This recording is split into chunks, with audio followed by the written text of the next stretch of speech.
Hello, this is H.C. Bailey, and welcome back to Let's Play the Final Fantasy Legend! Well, I've gotten all the King's equipment ready to go, finally, and I've removed it from my characters, obviously, there. So with my mutant, for example, I've had to re-equip the gold armor. That's why I've been holding on to that for a while.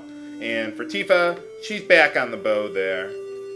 Now, one thing I forgot to go over when I got this new slime monster was that it has a new ability, protection from para and weapon elemental attacks. What that means is, well, for weapon protection, if you're attacked by a weapon, like a sword, for example, you'll take half damage from it. It doesn't make you immune to all weapons from enemies. You can run into various knights and soldiers and stuff later on in the game that have weapons like that. There's actually one in this world, Asigaru, or Asigaru, however you pronounce it, that could attack you with weapons, for example. But not much to worry about, but still a decent ability to have. Better than a sharp stick in the eye. And then you get protection from para as well. That is derived from the Greek prefix para for abnormal. What that means for, in this case, is that you're immune to basically every status ailment in the game, including instant death attacks. But that doesn't include stone, because stone is so good that it's an element unto itself. So you're still susceptible to that, but very few enemies have that ability. There's only like one instance in the game where I'm actually worried about that. But it's a pretty good ability for yourself. Or, well, you can only buy the spell, if I recall correctly. Some monsters get attacks that can get your enemies stoned, but other than that. And now I know we have a lot of gold here that we could put to use, but, you know, let's make this interesting here. So, let's put the King's equipment on the statue. All you gotta do is just double click on it, and you'll get it on the statue there. And for doing so, we get the black sphere. Hooray! Oh, well, that's it. Well, how nice. That's refreshing. Let's get out of here then. But not so fast. Let's turn up the music for this one. It's Genbu! I love how they start the boss music before the boss fight. That's just so cool. Oh, we got a stealth attack. Alright, well, that's how stealth works. We get a free round of combat. We'll need it for this guy. Now, Genbu is the poison elemental fiend of the game. There's no earth elemental, so to speak. There is in the game, but not for a fiend. So, use our most powerful attacks. He's got pretty tough defense. Like you see with that shell, that gives him weapon protection. So my weapon's dealt half damage to him. But Melt still goes right through it. Now, being a poison elemental fiend, your poison attacks won't work on him, like gas or fog, so don't use those on him. Well, you see, he just used a gas attack on us, so we don't have protection from weapons, unfortunately. Or poison. So, not too many, well, yeah, I suppose a lot of monsters do, but not the ones that I get.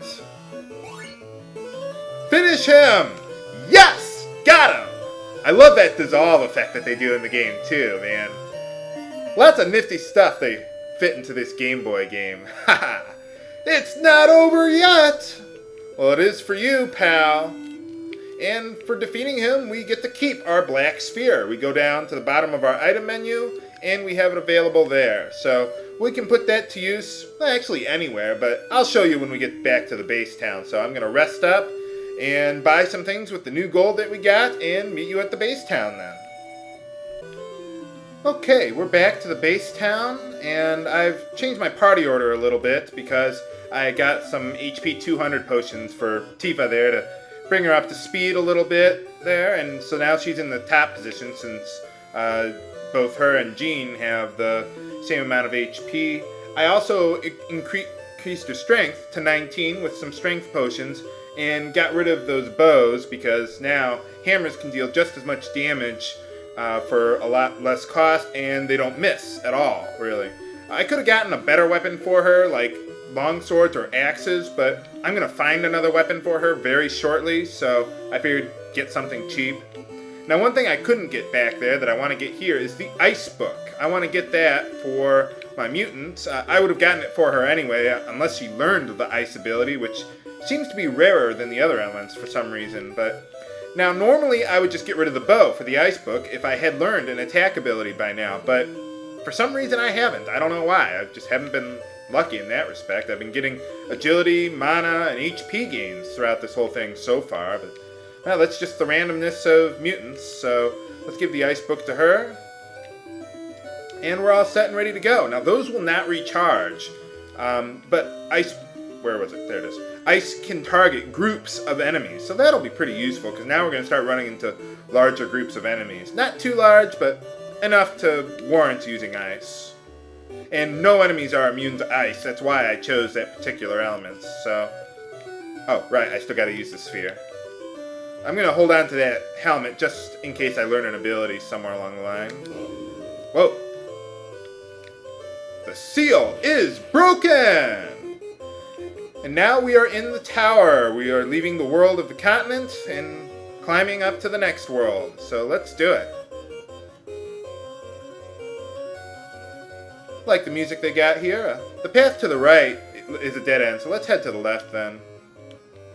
I heard Umatsu did all the music for this game. That's cool. Uh-oh. Slime! Gotta watch out for this guy. He being weapon or protection from weapons, we gotta use magic on him. So hopefully I can get him. He has 60 HP, so that can be a little challenging for us. Ha! Got him. Yeah, when it says defeated one, that'll tell you how many monsters in a group you defeated with that ice spell there. How'd my mutant do? Oh right, defense went down. I was like, how'd my defense go down? I removed the bronze helmet there.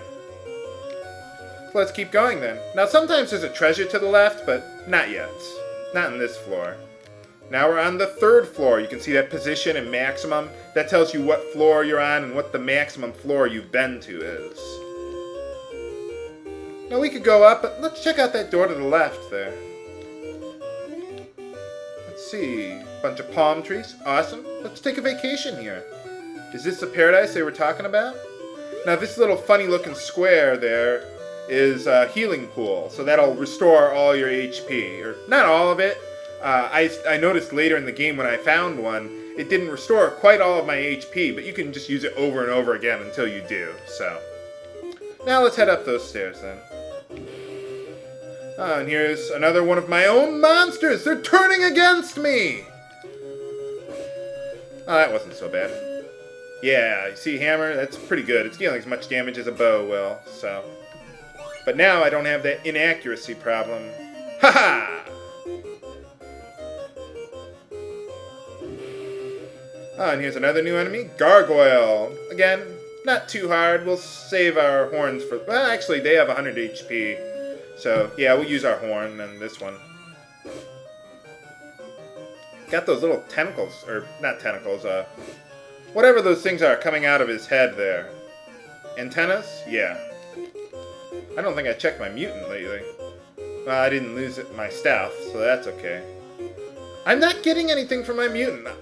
I'm speechless, viewers. I don't know what's going on here. Let's see. The right is a dead end. Let's go this way. And another new enemy. Snakes. Not too hard, so yeah, let's just use those. Nail. That'll be fine. That's one thing I kind of like about this game, how you have like a strong ability like Horn, but then you have a weak ability like Nail, so it forces you to manage your spell charges, you know? But they actually give you enough spell charges, unlike Final Fantasy 1. So I think that's kind of cool how they did that in this game. Most monsters are like that. They'll have a strong ability and a weak ability for you to manage. Let's see. Did her HP just go up? No, it couldn't have. Oh, my agility went up. Hooray! I've been saying that a lot lately. I don't know why. Let's see, is this the one I'm looking for? Probably not. No. Next floor is the one I'm looking for. Okay, I think the way I want to go is up there, but let's head to the left instead. By the way, we're looking for an enemy called Ghoul around here, so if you find it and eat its meat, that's what we want to get sooner or later. But now there's a healing pool up there, but let's head down first. It's another little sub-world here. Now, watch out for those spikes. Everyone will take a damage as you walk across it. 4 fiends control the world? Well, Genbu must be one of them. Well, you could just climb the tower like a normal person. Watch out for those gargoyles there. You can encounter them and fight them. It's actually pretty good for grinding for gold, if you really want to, that is. I don't think there's anything else interesting here. Let's get out of here. And now let's get up to that healing pool because, yeah, I could use it. Let's save just in case. Just make it there. Come on. Yes. Whew. Okay, we made it to the healing pool, but that's all the time I have for this episode of Let's Play the Final Fantasy Legend. Next time, we'll continue climbing the tower and try to find our next objective. This is H.C. Bailey, signing off. Have a good day.